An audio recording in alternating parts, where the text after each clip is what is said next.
Hello friends, എല്ലാ കൂട്ടുകാർക്കും super നോട്ട്സിലേക്ക് ഒരുപാട് സ്നേഹത്തോടെ സ്വാഗതം. അപ്പൊ ഡിഗ്രി പ്രിലിംസ് എക്സാം നമ്മുടെ മുമ്പിലേക്ക് ഏകദേശം വളരെ വളരെ അടുത്തുകൊണ്ടിരിക്കുകയാണ്. അപ്പോൾ വരാൻ പോകുന്ന പരീക്ഷയ്ക്ക് മാത്തമാറ്റിക്സിന്റെ ഇമ്പോർട്ടന്റ് ക്വസ്റ്റ്യൻസ് സെക്കൻഡുകൾ കൊണ്ട് ചെയ്യാൻ പറ്റുന്ന ട്രിക്കുകളും ഷോർട്ട് കട്ടുകളുമായിട്ടാണ് ഇന്ന് ഞാൻ വന്നിരിക്കുന്നത്. കാരണം നമുക്ക് എക്സാം വരുന്നു, അതുകൊണ്ട് കളയാൻ സമയമില്ല. കൃത്യമായി അടിപൊളിയായി ഷോർട്ട് കട്ട് ആയിട്ട് പഠിക്കാം. ആരോടും പറയണ്ട, ഇപ്പൊ സെറ്റ് ആക്കി തരാം. അപ്പോൾ നിങ്ങൾക്കുള്ള ആദ്യത്തെ ചോദ്യം എന്ന് പറയുന്നത് നോക്കടാ. ഒരു പരീക്ഷയിൽ 40% വിദ്യാർത്ഥികൾ ഇംഗ്ലീഷിലും 53% പേർ ഗണിതത്തിലും പരാജയപ്പെട്ടു. 2 വിഷയങ്ങളിലും 15% പേർ തോറ്റാൽ 2 വിഷയങ്ങളും വിജയിച്ചവരുടെ എണ്ണം എത്ര എന്നുള്ളതാണ് ചോദ്യം. എടാ, ഒരു പരീക്ഷാ ഹാളിൽ ചോദ്യം വായിക്കുന്നതിന്റെ ഇമ്പോർട്ടൻസ് ഇത്തരം ചോദ്യങ്ങളിൽ നിന്ന് കൃത്യമായിട്ട് മനസ്സിലാക്കാൻ പറ്റും. ശരിയാണ്, ഇത് ശതമാനം ബന്ധപ്പെടുത്തിയുള്ള ചോദ്യമാണ്.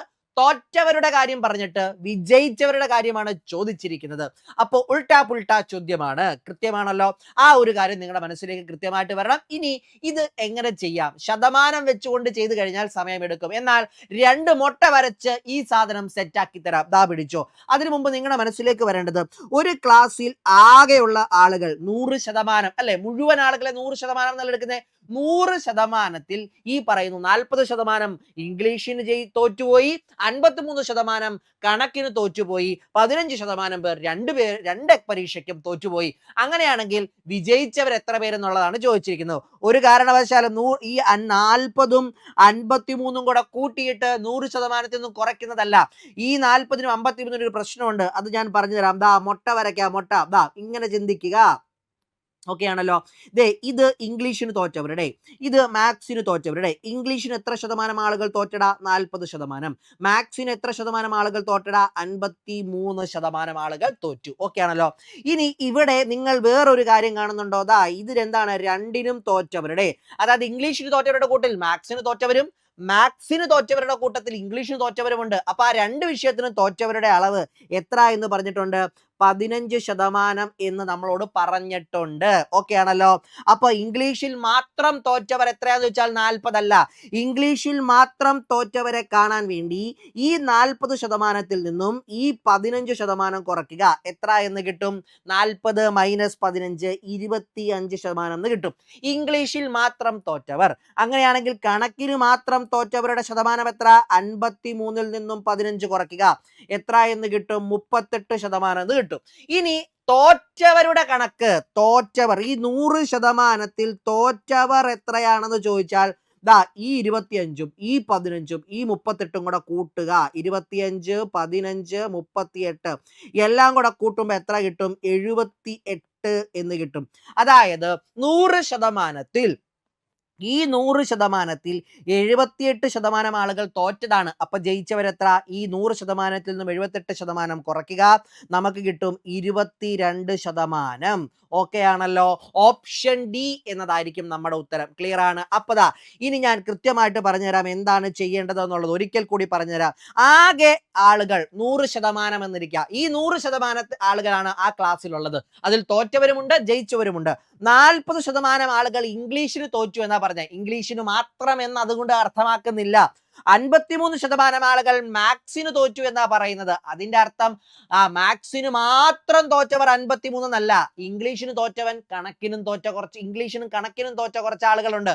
കണക്കിന് തോറ്റവർ ഇംഗ്ലീഷിനും തോറ്റിട്ടുണ്ട്. അപ്പൊ ഈ 2നും ഒരുപോലെ തോറ്റവർ 15%. അപ്പൊ ഇംഗ്ലീഷിന് മാത്രം തോറ്റവർ എങ്ങനെ കാണാം? ഈ ഇംഗ്ലീഷിനും തോറ്റവരുടെ, ഇംഗ്ലീഷിന് തോറ്റ 40%ത്തിൽ നിന്നും 2നും തോറ്റവരുടെ ആ ശതമാനം കുറയ്ക്കുക. 25%. 25%ത്തിന്റെ പ്രത്യേകത എന്ത്? ഇംഗ്ലീഷിന് മാത്രം തോറ്റവരാണ്. അപ്പൊ മാത്സിന് മാത്രം തോറ്റവരെ കാണാൻ ഈ 53ൽ നിന്നും ഈ 2നും തോറ്റവരുടെ അളവങ്ങ് കുറയ്ക്കുക. എത്ര? 38 എന്ന് കിട്ടും. അപ്പം ഇംഗ്ലീഷിന് മാത്രം തോറ്റവർ 25, 2നും തോറ്റുപോയവർ 15, മാത്സിന് മാത്രം തോറ്റവര് 38. അപ്പൊ തോറ്റവരുടെ കൂട്ടം ഞാൻ ഉണ്ടാക്കുകയാണെങ്കിൽ എന്താണ്? തോറ്റവരുടെ മാത്രം ശതമാനം എന്ന് പറയുന്നത് 25 + 15 + 38, അതായത് 78%. 100%ത്തിൽ 78%വും തോൽവി നേരിട്ടവരാണ്. ഒന്നെങ്കിൽ ഒരു വിഷയത്തിനോ, അല്ലെങ്കിൽ 2 വിഷയത്തിനോ, ഒന്നെങ്കിൽ മാത്സിനോ, അല്ലെങ്കിൽ ഇംഗ്ലീഷിനോ, അല്ലെങ്കിൽ 2നുമോ ഏതെങ്കിലും ഒരെണ്ണത്തിൽ തോറ്റവരാണ്. അപ്പം ഈ 78%മാണ് തോറ്റവരുടെ മാത്രം അളവ്. അപ്പൊ 100%ത്തിൽ നിന്നും 78% കളഞ്ഞാൽ 22% എന്ന് കിട്ടും. 3 സ്റ്റെപ്പിൽ സെക്കൻഡുകൾ കൊണ്ട് ഉത്തരം കിട്ടുന്ന ആശയം. എങ്ങനെയാണ്? 40, 53 ഈ മുട്ട വരയ്ക്കാനും പോകണ്ട. എന്താണ് ഈ മുട്ട വരയ്ക്കാനും പോകണ്ട. ഇനി നിങ്ങൾക്ക് എങ്ങനെ ചെയ്താൽ മതി? ആ 2 അളവുകൾ എഴുതുക. ഇംഗ്ലീഷിന് എത്ര, മാത്സിന് എത്ര തോറ്റവരുടെ 53. 2ൽ നിന്നും 2നും തോറ്റവരുടെ അളവുകൾ കുറയ്ക്കുക. ഓക്കെ ആണല്ലോ. എത്ര? 25, 38. എന്നിട്ട് ഈ 15 കൂടെ ചേർത്ത് എല്ലാം കൂടെ കൂട്ടുക. എത്ര കിട്ടും? 78. ഇതാണ് ആകെ തോറ്റവരുടെ എണ്ണം. ഈ തോറ്റവരുടെ എണ്ണം 100ൽ നിന്നും കുറച്ച് കഴിഞ്ഞാൽ 22 എന്ന് കിട്ടും. ആ 22 ആയിരിക്കും എന്ത്? ആകെ ജയിച്ചവരുടെ ശതമാനം എന്ന് പറയുന്നത്. സെറ്റാണല്ലോ. അങ്ങനെയാണെങ്കിൽ അടുത്ത ചോദ്യത്തിലേക്ക് വരാം. ഈ ചോദ്യം നിങ്ങൾക്ക് സ്വന്തമായിട്ട് ചെയ്യാനായിട്ട് പറ്റും. ദാ നോക്കിക്കേ. ഒരു പരീക്ഷയിൽ 35% വിദ്യാർത്ഥികൾ ഹിന്ദിയിലും 45% പേർ സയൻസിലും പരാജയപ്പെട്ടു. ഓക്കെ ആണല്ലോ. മുട്ട നിങ്ങളുടെ മനസ്സിലേക്ക് വരാം. മുട്ട വരയ്ക്കാനും സമയം കളയാൻ ആവശ്യമില്ല. മുട്ട മനസ്സിലായെങ്കിൽ അതും നിങ്ങൾക്ക് വിട്ട് കളയാം കേട്ടോ. ഹിന്ദിയും ഏതാണ്? സയൻസുമാണ്. എന്താ പറഞ്ഞിരിക്കുന്നത്? 35% ആളുകൾ എന്ത് ചെയ്തടാ? ഹിന്ദിക്ക് തോറ്റു. ഇനി എന്താ പറയുന്നത്? 45% ആളുകൾ ഏതിന് തോറ്റു? മറ്റേ സയൻസിന് തോറ്റു. ഇനി രണ്ടിനും തോറ്റവർ അവരുടെ ശതമാനം എന്ന് പറയുന്നത് എത്രയാണ്? 20% രണ്ട് വിഷയത്തിനും തോറ്റു. അപ്പൊ നമുക്ക് എന്താണ് കാണേണ്ടത്? നമുക്ക് ഇനി കാണേണ്ട സാധനം എന്ന് പറയുന്നത് ഹിന്ദിക്ക് മാത്രം തോറ്റവർ എത്ര? 35ൽ നിന്നും 20 കുറയ്ക്കുക. എത്ര എന്ന് വരും? 15% എന്ന് വരും.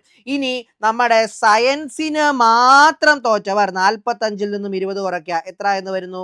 25 എന്ന് വരുന്നു. അപ്പൊ നമുക്ക് എന്താണ് ഇനി ആകെ കണക്കെടുക്കാം അല്ലെ?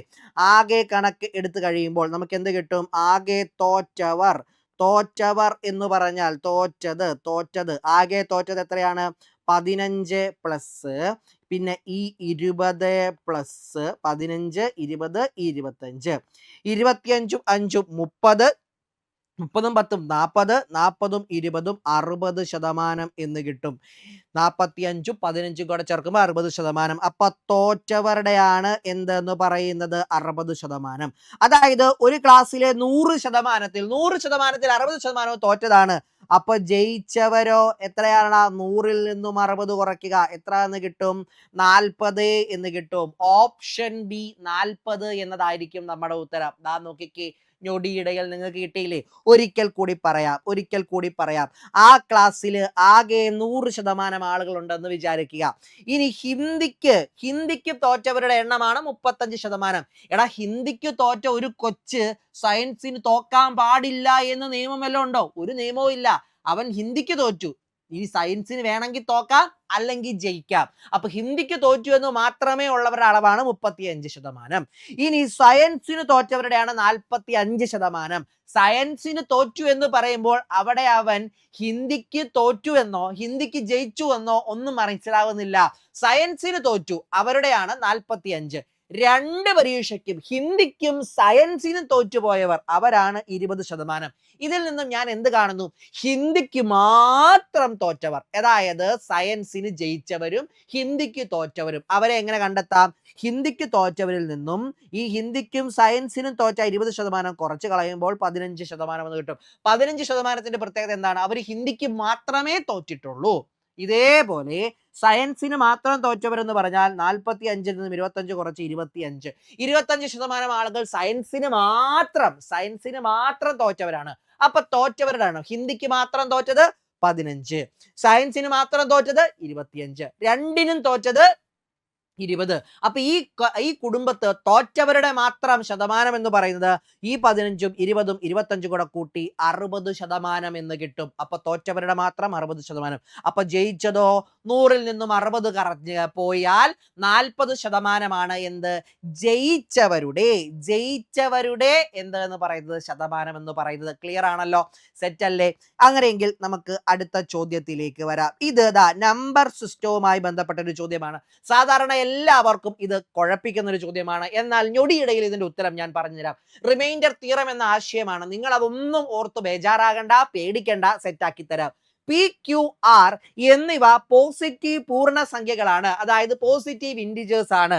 പി, ക്യു, ആർ എന്നിവയെ 14 കൊണ്ട് ഹരിക്കുമ്പോൾ വരുന്ന ശിഷ്ടം, അതായത് പി, പിന്നെ ക്യൂ, ആറ്, ഈ 3 സംഖ്യകളെയും ഇവരെ എല്ലാവരെയും 14 കൊണ്ട് ഹരിക്കുമ്പോൾ വരുന്ന ശിഷ്ടം പറയുന്നു. എത്ര?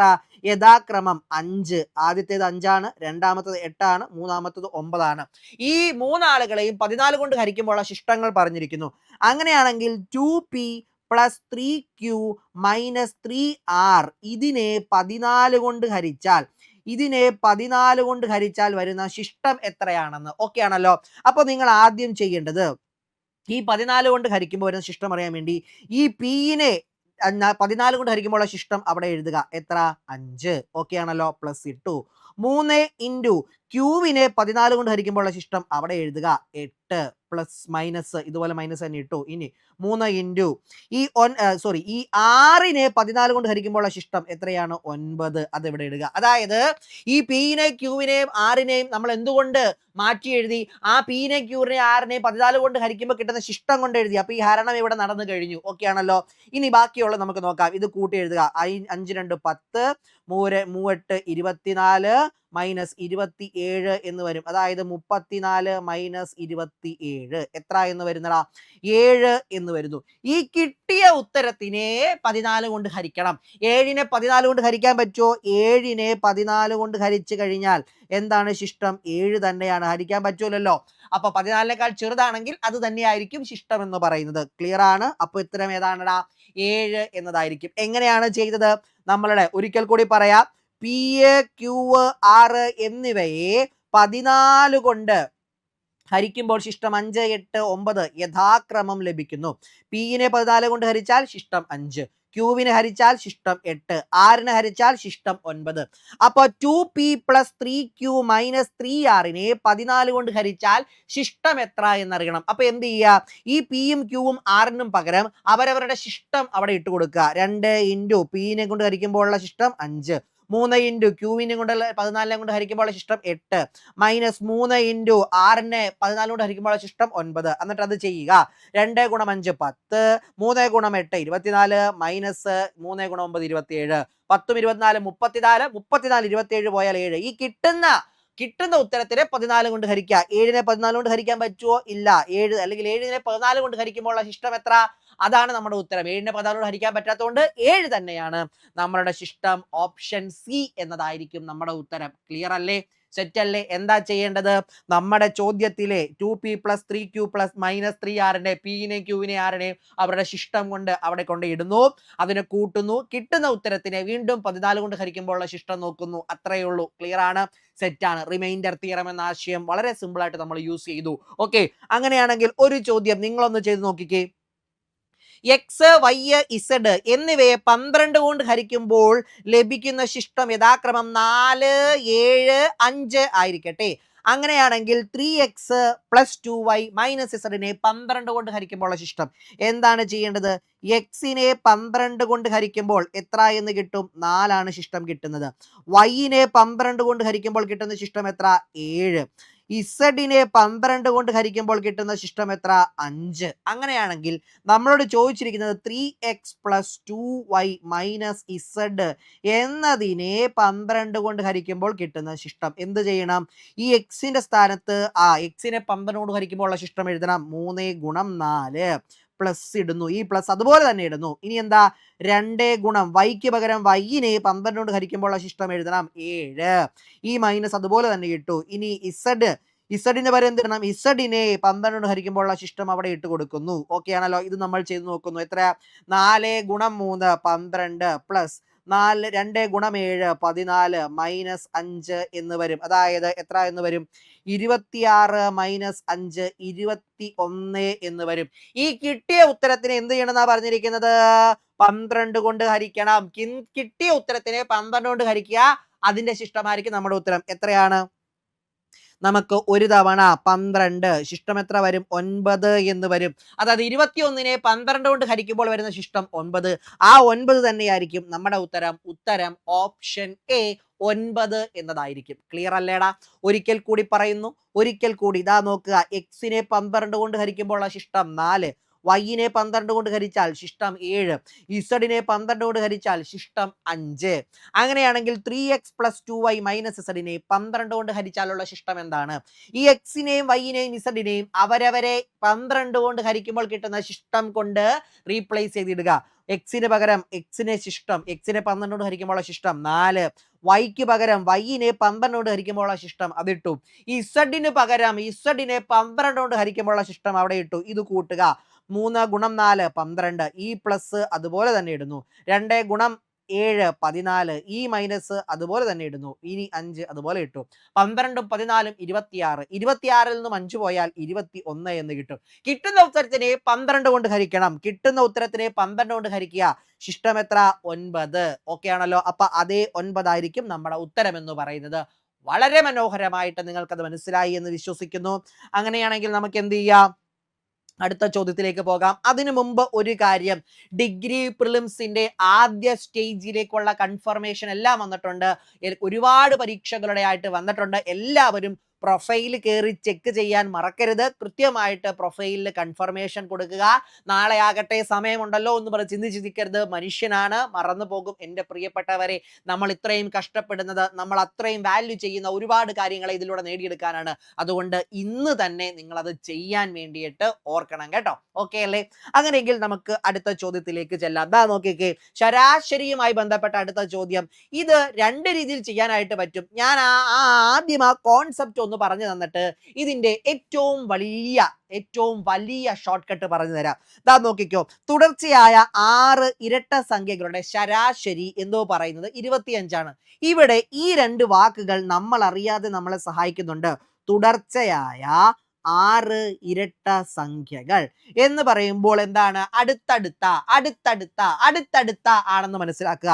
ഞാൻ 1 2 3 4 5 6 തുടർച്ചയായ ഇരട്ട സംഖ്യകളുടെ പ്രത്യേകത എന്താ?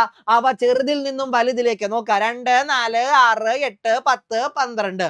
നോക്കിക്കേ, 2ൽ നിന്നും 12ലേക്ക് തുടർച്ചയായിട്ട് ഒരു സമാന്തര ശ്രേണി പോലെ പോവുകയാണ്. അങ്ങനെ വലുതായി അസെൻഡിങ് ഓർഡറിൽ പോവുകയാണ്.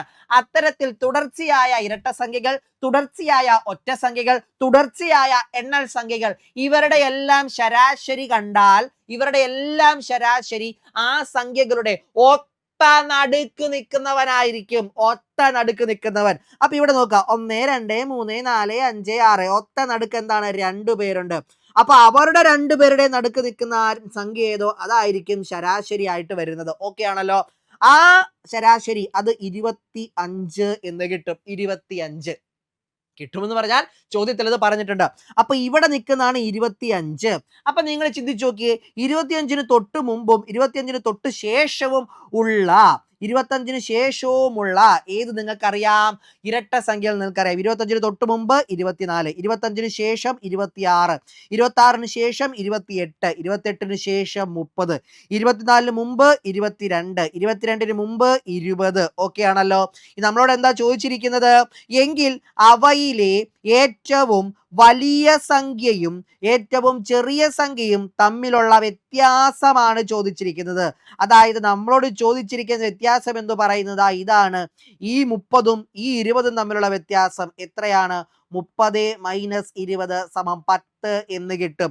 ഇനി ഒരു പരീക്ഷാ ഹാളിൽ നിങ്ങൾക്ക് ഇങ്ങനെ ചെയ്തുകൊണ്ടിരിക്കാൻ സമയമില്ലെങ്കിൽ ഇവിടെ നിങ്ങൾക്ക് ഓർക്കാം, ഇത്തരം ചോദ്യങ്ങൾ തുടർച്ചയായ 6 ഇരട്ട സംഖ്യ, ഒറ്റ സംഖ്യ അങ്ങനെയൊക്കെ സാഹചര്യത്തിലാണെന്നുണ്ടെങ്കിൽ അവയുടെ ഏറ്റവും വലിയ സംഖ്യയുടെയും ചെറിയ സംഖ്യയുടെയും വ്യത്യാസം ഏറ്റവും ഈ കീ വർക്കുകൾ ചോദ്യത്തിലുണ്ടെങ്കിൽ തുടർച്ചയായ 6 ഇരട്ട സംഖ്യ അല്ലെങ്കിൽ ഒറ്റ സംഖ്യ അങ്ങനെ എന്ത് വേണം വരാം, അവയുടെ വലിയ സംഖ്യയുടെയും ചെറിയ സംഖ്യയുടെയും വ്യത്യാസമാണ് ചോദിക്കുന്നതിൽ 2 × n-1 എന്ന് എഴുതാം. n എന്ന് പറഞ്ഞാൽ ഈ എണ്ണമാണ്. എത്ര എണ്ണം സംഖ്യകളുണ്ട്? 6. അപ്പൊ നോക്കുക, 2 × 6 - 1, അതായത് 2 × 5 10 എന്നുത്തരം വരും. ഓക്കെ ആണോടാ? ഈ സാധനം കൃത്യമായിട്ടൊന്ന് ഓർത്ത് വെച്ചാൽ മതി. ഇത്തരം ചോദ്യങ്ങൾക്ക് ഓക്കെ ആണ്. ഇത്തരം ചോദ്യങ്ങൾക്ക് ഇങ്ങനെയും ചെയ്യാം. നമ്മൾ പ്രിലിംസ് പെർസ്പെക്റ്റീവ് നോക്കുമ്പോൾ ഈ ഷോർട്ട് കട്ട് ഫോക്കസ് ചെയ്താൽ മതി. അത്തരം ചോദ്യങ്ങൾ നിങ്ങൾക്ക് എളുപ്പത്തിൽ ചെയ്യാനായിട്ട് സാധിക്കും. ഇത്തരം ചോദ്യങ്ങൾ ഇനിയും നിങ്ങൾക്ക് വരും. ഓക്കെ ആണല്ലോ? ക്ലിയർ അല്ലേ? അങ്ങനെയാണെങ്കിൽ നിങ്ങൾക്കായിട്ട് ഒരു പ്രാക്ടീസ് ചോദ്യം നോക്കടാ. തുടർച്ചയായ 8 ഒറ്റ സംഖ്യകളുടെ ശരാശരി 40 തുടർച്ചയായ 8 ഒറ്റ സംഖ്യകളുടെ ശരാശരി 40 എങ്കിൽ അവയിലെ ഏറ്റവും വലിയ സംഖ്യയും ഏറ്റവും ചെറിയ സംഖ്യയും തമ്മിലുള്ള വ്യത്യാസം എത്ര? ഇപ്പൊ നിങ്ങൾ എങ്ങനെ പറയാൻ പറ്റും? തുടർച്ചയായ എന്ന വാക്ക് അവിടെ കണ്ടു, ഒറ്റ സംഖ്യ 8 ഒറ്റ സംഖ്യ എന്നും കണ്ടു. നമുക്ക് എന്താ വേണ്ടത്? വലിയ സംഖ്യയും ചെറിയ സംഖ്യയും തമ്മിലുള്ള വ്യത്യാസം തന്നെയാണ് ചോദിച്ചിരിക്കുന്നത്. അപ്പൊ നമുക്ക് വേണ്ട വാക്കുകളെല്ലാം അവിടെ ഉണ്ടോ എന്ന് നോക്കി. യെസ്, അതെല്ലാം ചോദ്യത്തിലുണ്ട്. അങ്ങനെയാണെങ്കിൽ 2 × n-1 എന്നായിരിക്കും. അതായത് 2 × 8 - 1, അതായത് 2 × 7 = 14 എന്ന് വരും. ഓപ്ഷൻ എ 14 എന്നതായിരിക്കും ഉത്തരം. സംശയമുള്ളവർ ഉണ്ടാകും അല്ലെ? തുടർച്ചയായ 8, 1, 2, 3, 4, 5, 6, 7, 8. ഓക്കെ ആണല്ലോ? ഇതെങ്ങനെയായിരിക്കും? അസെൻഡിങ് ഓർഡർ, ചെറുതിൽ നിന്നും വലുതിലേക്കാണ്. ഒറ്റ സംഖ്യകൾ 1, 3, 5, 7, 9 അങ്ങനെ പോവുക. എങ്ങനെയാ? ചെറുതിൽ നിന്നും വലുതിലേക്ക് പോകുന്നു. അങ്ങനെയുള്ളവരുടെ ശരാശരി അത്തരത്തിൽ അറേഞ്ച് ചെയ്തിരിക്കുന്ന ഒരേ സംഖ്യ കൂട്ടി വലുതാകുന്ന, അതാണ് ഞാൻ നേരത്തെ പറഞ്ഞത്. ഒറ്റ സംഖ്യകൾ, ഇരട്ട സംഖ്യകൾ, നിസ്സർഗ സംഖ്യകൾ അല്ലെങ്കിൽ എണ്ണൽ സംഖ്യകളുടെ ഒക്കെ, തുടർച്ചയായ എണ്ണൽ സംഖ്യകളുടെ ഒക്കെ ശരാശരി എവിടെ നിൽക്കും? ഒത്ത നടുക്ക് നിൽക്കും. ഇവിടെ ഒത്ത നടുക്ക് എന്ന് പറയുന്നത് 1, 2, 3, 4 ദാ ഇവിടെ വരും. അപ്പുറയും ഇപ്പുറയും 4 ആളുകൾ. ഓക്കെ ആണല്ലോ? ഈ നടുക്ക് നിൽക്കുന്നവനാണ് ശരാശരി. അതായത് ഈ ശരാശരി എന്ന് പറയുന്നത് 40. അവൻ ദാ ഇവിടെ ആയിരിക്കും നിൽക്കുന്നത്. 40 തൊട്ട് മുമ്പുള്ള ഒറ്റ സംഖ്യ ഏത്? ഒറ്റ സംഖ്യ എന്ന് പറയാൻ ഏതാണടാ? 39. 40 ശേഷമുള്ളത് 41, 41 ശേഷം 43, അതിനുശേഷം 45, അതിനുശേഷം 47, 39 തൊട്ട് മുമ്പ് 37, 37 തൊട്ട് മുമ്പ് 35, 35 തൊട്ട് മുന്നേ 33. അപ്പം 47 ഏറ്റവും വലിയ സംഖ്യ, 33 ഏറ്റവും ചെറിയ സംഖ്യ. 47 നിന്നും 33 കുറച്ചാൽ 7 3 പോയാൽ 4, 4 3 പോയാൽ 1, അതേ 14 നമുക്ക് അവിടെയും കിട്ടും. ഓക്കെ ആണല്ലോ? സെറ്റാണ്. ആശയം മനസ്സിലാക്കുക. ക്ലിയർ ആണ്? ഈ ഷോർട്ട് കട്ട് ആയിരിക്കും നിങ്ങൾക്ക് എന്ത് ഇവിടെ നല്ല രീതിയിൽ മാർക്ക് നേടിത്തരുന്നത്. കാരണം സമയം ഇമ്പോർട്ടന്റ് ആണ്. ഇവിടെ എഴുതാൻ എടുക്കുന്ന സമയം 2 × n-1 എന്ന് പറയുന്നത് പെട്ടെന്ന് ചെയ്തെടുക്കാൻ പറ്റും. ആ സമയം വേറെ ഏതെങ്കിലും ചോദ്യത്തിന് വേണ്ടി ഇൻവെസ്റ്റ് ചെയ്യാം. അങ്ങനെ ചിന്തിക്കാൻ നിങ്ങളെ കൊണ്ട് സാധിക്കണം എൻ്റെ പ്രിയപ്പെട്ടവരെ. ഓക്കെ അല്ലേടാ? അങ്ങനെയാണെങ്കിൽ അടുത്ത ചോദ്യത്തിലേക്ക്. ഈ ചോദ്യത്തെ സംബന്ധിച്ച് ഇങ്ങനെ ചോദിക്കുമ്പോൾ എല്ലാവർക്കും ഒരു കൺഫ്യൂഷൻ ഉണ്ട്. ഞാൻ പറഞ്ഞു തരാം. ഇത് ഹരിക്കാനോ ഗുണിക്കാനോ ഒന്നും നിൽക്കണ്ട. നിങ്ങളുടെ മൈൻഡിലേക്ക് വരേണ്ട ഒരു കാര്യം എന്ന് പറയുന്നത്, എന്താണ് ദശാംശ സംഖ്യയും അതുപോലെ ഭിന്നസംഖ്യയും ഫ്രാക്ഷനും തമ്മിലുള്ള ബന്ധം? അതായത് 1/5 + 1/4 + 3/10.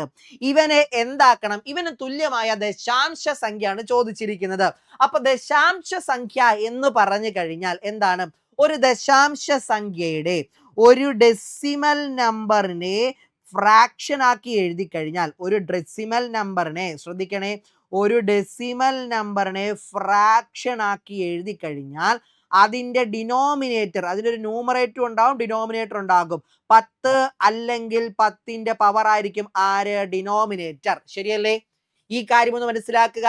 ഒരു ഡെസിമൽ, ഒരു ദശാംശ സംഖ്യയെ നമ്മൾ ഭിന്നസംഖ്യയാക്കി എഴുതി കഴിഞ്ഞാൽ അല്ലെങ്കിൽ ഫ്രാക്ഷൻ ആക്കി എഴുതി കഴിഞ്ഞാൽ അതിന്റെ ഡിനോമിനേറ്റർ എപ്പോഴും 10ഓ 10ന്റെ പവറുകളോ ആയിരിക്കും. ഈ ഒരു ആശയം ഉപയോഗിച്ചുകൊണ്ടാണ് നമ്മൾ ഇത് ചെയ്യാൻ വേണ്ടി പോകുന്നത്.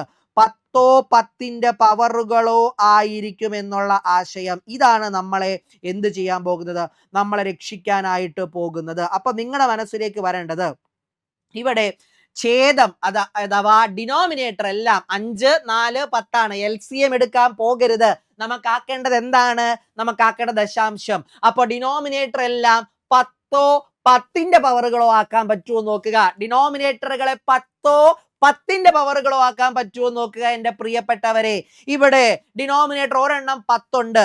ഈ 4നെയും 5നെയും 10 ആക്കാൻ പറ്റുമോ? 5നെ 10ഉം 5നെ 10 ആക്കാൻ പറ്റും. 2 കൊണ്ട് ഗുണിച്ചാൽ മതി. 4നെ 10 ആക്കാൻ പറ്റുമോ? ഏതെങ്കിലും സംഖ്യ കൊണ്ട് ഗുണിച്ചാൽ പറ്റൂല. ഈ 3 സംഖ്യകളെയും ഒരേ സംഖ്യയാക്കി മാറ്റണം. ഈ 3 5നെയും 4നെയും 10നെയും 10ഓ അല്ലെങ്കിൽ 10ന്റെ പവറുകളോ ആക്കി മാറ്റാൻ പറ്റണം. 10നെ 10 ആക്കാൻ ഒന്നും ചെയ്യണ്ട. 5നെ 10 ആക്കാൻ പറ്റും. 4നെ 10 ആക്കാൻ പറ്റുമോ? ഇല്ല. ഇനി നമ്മൾ നോക്കേണ്ടത് അടുത്ത 10ന്റെ പവർ. 10 കഴിഞ്ഞാൽ പിന്നെ അടുത്ത 10ന്റെ പവർ, അതായത് 10ന്റെ ഗുണിതമല്ല 10ന്റെ പവർ. 10⁻1 10, 10⁻2 100. 10നെ 100 പറ്റുമോ? പറ്റും. 4നെ 100 പറ്റുമോ? പറ്റും. എന്ത് ചെയ്താൽ മതി? ഇൻറ്റു 25 ചെയ്താൽ അത് 100 5നെ 100 പറ്റുമോ? പറ്റും. ഇൻറ്റു 20 ചെയ്താൽ അതെന്താകും?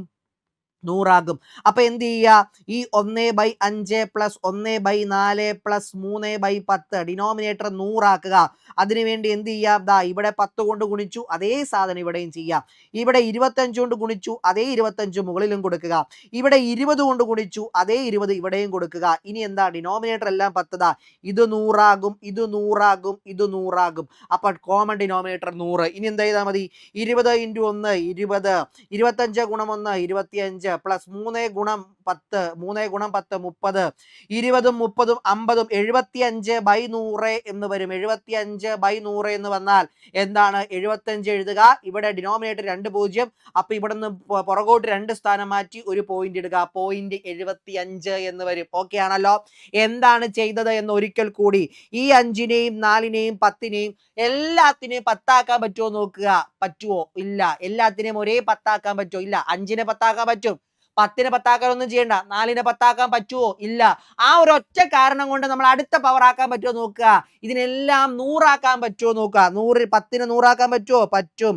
ഇനി 4നെ 100 പറ്റുമോ? പറ്റും. 25 കൊണ്ട് ഗുണിച്ചാൽ 4ന് 25 കൊണ്ട് ഗുണിച്ചാൽ 100 5നെ 100 പറ്റുമോ? പറ്റും. 20 കൊണ്ട് ഗുണിച്ചാൽ 100 പറ്റും. ആ ഗുണിച്ച സംഖ്യകൾ മുകളിലും കൊടുക്കുക. 1 × 20 20, 1 × 25 25, 3 × 10 10.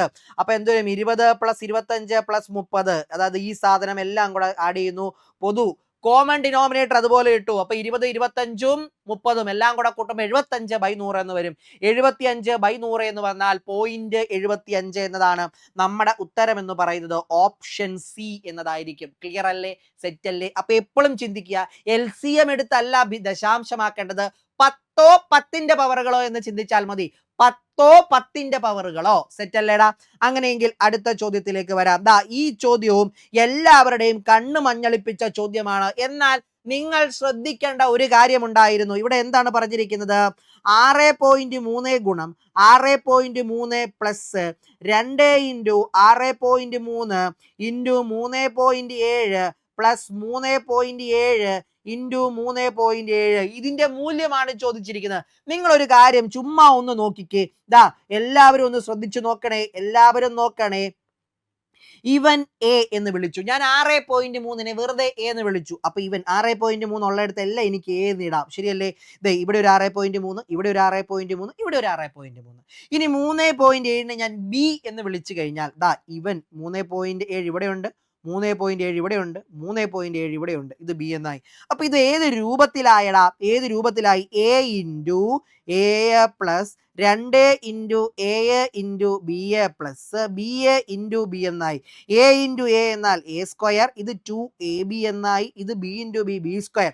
A square plus 2ab plus B square എന്നാൽ എന്താടാ? A plus B whole square. അതായത് എ പ്ലസ് ബി ഹോൾ സ്ക്വയറിനെ പെട്ടെന്ന് തിരിച്ചറിയാൻ പറ്റാത്ത വിധത്തിൽ മേക്ക് ഓവർ ചെയ്തിട്ടുള്ളൊരു ചോദ്യം. അപ്പൊ ഇവിടെ എയുടെ സ്ഥാനത്ത് 6.3 എന്നും ബിയുടെ സ്ഥാനത്ത് 3.7 എന്നും ഇട്ടിട്ട് ഹോൾ സ്ക്വയർ ഇട്ടാൽ മതി. 6.3ഉം 3.7ഉം കൂടെ കൂട്ടിക്കഴിഞ്ഞാൽ 10 എന്ന് കിട്ടും. 10ന്റെ സ്ക്വയർ എന്ന് പറഞ്ഞാൽ 100 എന്നതാണ്. ഓപ്ഷൻ ബി 100 എന്നതായിരിക്കും നമ്മുടെ ഉത്തരം. എൻ്റെ പ്രിയപ്പെട്ടവരെ, ഒരിക്കൽ കൂടി പ്രീവിയസ് ഇയർ ക്വസ്റ്റ്യൻ ആണ് കേട്ടോ, പ്രിലിംസിന്റെ. 6.3 ഇൻറ്റു 6.3 എന്ന് പറഞ്ഞാൽ എ ഇൻറ്റു എ സ്ക്വയർ എന്ന് കാണാം. ഇനി 3.7 ഇൻറ്റു 3.7 എന്ന് പറഞ്ഞാൽ ബി ഇൻറ്റു ബി രൂപത്തിലാണ്, ബി സ്ക്വയർ എന്ന് കാണാം. ഇനി ഇവിടെ 2 ഉണ്ട്, 2 ഉണ്ട്, 2 ഉണ്ട്. 6.3 പറഞ്ഞാൽ എ ആണ്, 3.7 എന്ന് പറഞ്ഞാൽ ബി ആണ്. അപ്പൊ 2ab എന്നാകും. A square plus 2ab plus B square ആരാണ്? A plus B the whole square ആണ്. അപ്പൊ എയുടെ സ്ഥാനത്ത് 6.3, ബിയുടെ സ്ഥാനത്ത് 3.7 ഹോൾ സ്ക്വയർ എന്ന് ഇട്ട് കഴിഞ്ഞാൽ 10.0 ഹോൾ സ്ക്വയർ എന്ന് വരും. അതായത് 10ന്റെ സ്ക്വയർ, അതായത് 100 തന്നെ. വളരെ എളുപ്പത്തിൽ ചെയ്യാൻ പറ്റുന്ന ചോദ്യം. അപ്പോൾ ഇങ്ങനെ വേണം നമ്മൾ ചോദ്യത്തിനെ ഒന്ന് ശ്രദ്ധിച്ചിട്ട് വേണം ഉത്തരത്തിലേക്ക് കൈ കടത്താനായിട്ട്. ഇനി അങ്ങനെയാണെന്നുണ്ടെങ്കിൽ എൻ്റെ പ്രിയപ്പെട്ടവർക്ക് വേണ്ടി അതേ മോഡലിൽ മറ്റൊരു ചോദ്യം ദാ നോക്കിക്കേ. 15.8 into 15.8 plus 2 into 15.8 into 5.8 plus 5.8 into 5.8. Okay ആണല്ലോ. അപ്പോൾ ഇത് എങ്ങനെ ചെയ്യാനായിട്ട് സാധിക്കും? ഇവിടെ പ്ലസ് അല്ല കേട്ടോ, ഇവിടെ മൈനസ് ആണ്. ഇവിടെ പ്ലസ് അല്ല, ഇവിടെ മൈനസ്. ഓക്കെ, ഇവിടെ മൈനസ്. ഓക്കെ, അപ്പോൾ ഇതെങ്ങനെയാണ് കിടക്കുന്നത്? 15.8 into 15.8 minus 2 into 15.8 into 5.8 plus 5.8 into 5.8 എന്നാണ്. നേരത്തെ പോലെ തന്നെ ഇതാ ഇവനെ എ എന്ന് വിളിച്ചാൽ ഇവനും എ ആയിരിക്കും. അപ്പോൾ ഇവനുള്ളിടത്തെല്ലാം എ എന്ന് കൊടുത്തു. ഇനി ഇവനെ ഞാൻ ബി എന്ന് വിളിച്ചാൽ ഇവനും ബി ആയിരിക്കും, ഇവനും എന്ത് തന്നെ? ബി തന്നെ. അപ്പോൾ ഇത് ഏത് രൂപത്തിലായി? A into A square minus അതുപോലെ ഇട്ടു, 2 into A into B plus അതുപോലെ ഇട്ടു, ബി ഇൻറ്റു ബി എന്നാൽ ബി സ്ക്വയർ. അതായത് A square minus 2ab plus B square എന്ന് പറഞ്ഞാൽ എന്താണ്? A square minus 2ab plus B square എന്ന് പറഞ്ഞാൽ A minus B whole square എന്നാണ്. എന്താണടാ എ? ഇവിടെ 15.8 ആണ് എ. എന്താണടാ ബി? ഇവിടെ 5.8 ആണ് ബി. അപ്പൊ 15.8 നിന്നും 5.8 പോയി കഴിഞ്ഞാൽ 10 എന്ന് വരും. 10.0 ഹോൾ സ്ക്വയർ എന്ന് പറഞ്ഞാൽ 10ന്റെ സ്ക്വയർ, അതായത് 100 എന്ന് നമുക്ക് അവിടെ ഉത്തരം കിട്ടും. ഓക്കെ ആണല്ലോ. 100, ഓപ്ഷൻ ബി 100 എന്ന് നമുക്ക് ഉത്തരം കിട്ടുന്നു. ക്ലിയർ ആണ്, സെറ്റ് ആണ്, മനോഹരമായിട്ട് നിങ്ങൾക്കത് മനസ്സിലായി. നേരത്തെക്കാളും എന്താണ് വ്യത്യാസമുള്ളതെന്ന് ക്ലിയർ ആണല്ലോ. നേരത്തെ ഇവിടെ പ്ലസ് ആയിരുന്നു, ഇവിടെ വന്നപ്പോൾ എന്താണ്? ഇവിടെ മൈനസ് ആണ്. മൈനസ് വരുമ്പോൾ വേറെ ഒന്നുമില്ല, ഇക്വേഷനിൽ ചേഞ്ച് വരുന്നു എന്നുള്ളത് മാത്രം. Option B 100. ക്ലിയർ ആണല്ലോ, സെറ്റ് അല്ലേ? അങ്ങനെയെങ്കിൽ നമുക്ക് എന്ത് ചെയ്യാം? അടുത്ത ചോദ്യത്തിലേക്ക് പോകാം. അതിനു മുമ്പ് ഒരു കാര്യം ഈ വരാൻ പോകുന്ന ഡിഗ്രി ലെവൽ പ്രിലിംസ് എക്സാമിനെ സംബന്ധിച്ച് അവിടെ ഏറ്റവും കൂടുതൽ മാർക്ക് മേടിക്കുന്നവനല്ല ഹീറോ. ആ പ്രിലിംസ് ആ പറയുന്ന കട്ട് ഓഫിനപ്പുറം കിടന്ന് പാസ്സാകാൻ നിങ്ങളെ കൊണ്ട് കഴിയുമോ?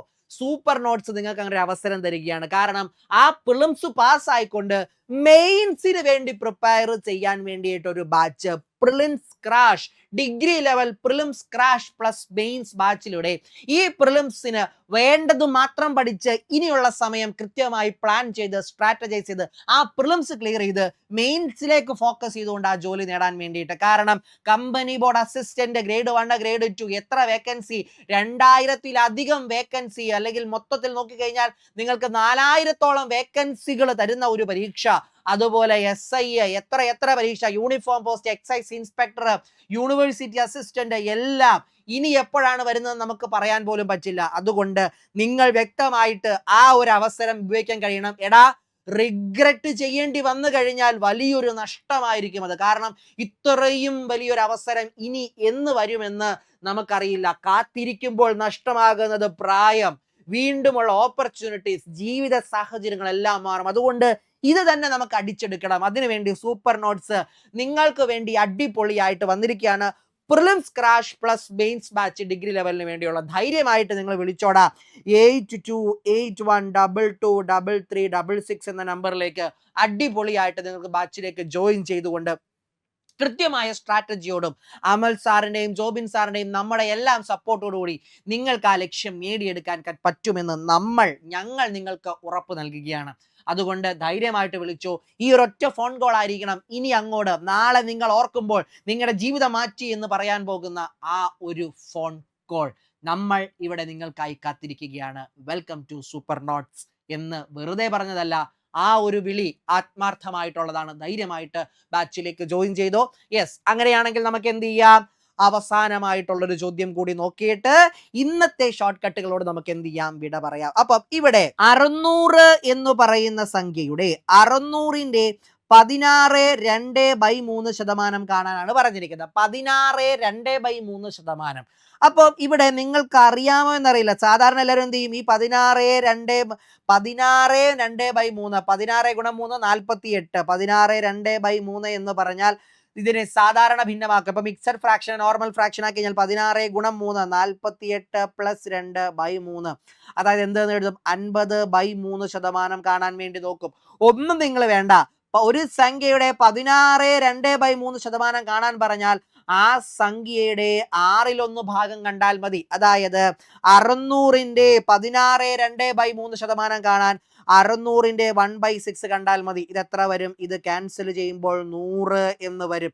100 എന്ന് വരും. അപ്പൊ 100 എന്നതായിരിക്കും നമ്മുടെ ഉത്തരം. ഓപ്ഷൻ ബി 100 എന്നതായിരിക്കും നമ്മുടെ ഉത്തരം. ഇതുപോലെ ശതമാനത്തിൽ ഒരുപാട് പേഴ്സൻറ്റേജിന്റെ കാര്യങ്ങൾ നിങ്ങൾക്ക് പഠിക്കാനുള്ളതായിട്ടുണ്ട്. കൃത്യമായിട്ട് അത് പഠിക്കുക. അപ്പോൾ നിങ്ങൾക്ക് ഈ പറഞ്ഞ ക്ലാസ്സിന്റെ നോട്ടുകൾ, ഇന്ന് നമ്മൾ സംസാരിച്ച നോട്ടിലെല്ലാം ടെലിഗ്രാമിൽ ഫ്രീ ആയിട്ട് അപ്ലോഡ് ആയിട്ടുണ്ട്. എല്ലാം യൂസ് ചെയ്തിട്ട് കൃത്യമായിട്ടിരുന്ന് പഠിച്ചോ. നമ്മൾ നിങ്ങളുടെ കൂടെ തന്നെയുണ്ട്. അപ്പോൾ ഇതുപോലെയുള്ള ക്ലാസ് നിങ്ങൾക്ക് ഇനിയും ഇഷ്ടപ്പെട്ട് വേണമെന്നുണ്ടെങ്കിൽ നിങ്ങൾ ഒരു ഫയർ ഇമോജി ഇടുക കമന്റ് സെഷനിൽ. അത് മാത്രം ഇട്ടാൽ മതി. ഒറ്റ ഇമോജിയിൽ എല്ലാ പ്രീവിയസ് ഇയർ ക്വസ്റ്റ്യൻ നിങ്ങളുടെ അടുത്തേക്ക് എത്തും. അപ്പോൾ നമുക്ക് വീണ്ടും കാണാം അടുത്ത ക്ലാസ്സിൽ. അതുവരെ take care. Love you all. Thank you. By.